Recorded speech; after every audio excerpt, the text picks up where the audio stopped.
Huwag ka nang bumili ng buko, ito na lang ang gawin mo, sigurado akong magugustuhan mo ito kapag natikman mo. Akala mo talaga totoong buko siya pero pinaghalo ko lang dito yung gulaman at gata. Pwedeng-pwede nyo rin itong pagkakitaan, gumamit na lang kayo ng plastic cups. Tara, umpisa na natin. Sa kaserola, maglalagay tayo dito ng 1 sachet ng clear gulaman, 6 tablespoon ng asukal or ito ay katumbas ng 6 na kutsara. Maglalagay din tayo dito ng 3 cups ng water. Then, maglalagay tayo dito ng 1 cup ng gata. Yung nakasasya lang ang ginamit ko. Kung malayo ka naman sa palengke, ay ito na lang ang gamitin mo. Then, halu-haluin lang natin hanggang sa mag-well combine na sila. Salang natin siya sa kalan at lutuin lang natin siya sa katamtamang apoy. Haluin din natin paminsan-minsan para hindi siya magbuo-buo. At kapag napansin ninyong kumukulo na siya, ibig sabihin ay luto na ito. Then, isalin na natin siya agad sa ating lalagyan. Hayaan lang natin ito ay lumamig hanggang sa ito ay mag-set na. Kahit wala kang rep ay makakagawa ka nito kasi kusa naman itong titigas. Ayan, malamig na siya. Pwede na natin siyang kayurin. Depende po sa inyo kung anong gusto ninyong hiwa. Dahil buko salad ang gagawin natin, style buko yung gagawin ko dito. Tingnan nyo naman mga mare, ang ganda ng texture niya. Akala mo, buko talaga siya.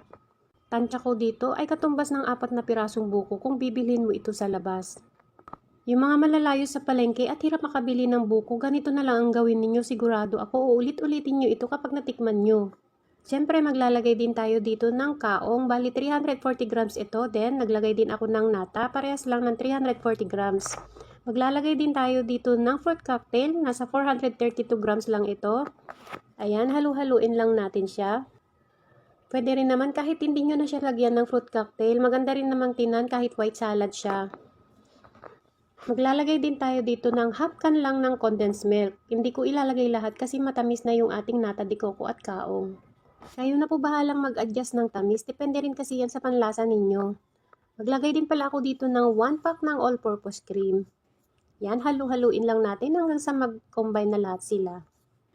Pwede rin kayong maglagay dito ng raisins or pasas. Hindi na ako naglagay kasi ayaw ng anak ko. At syempre, mas masarap talaga ang salad natin kapag may kasama itong cheese.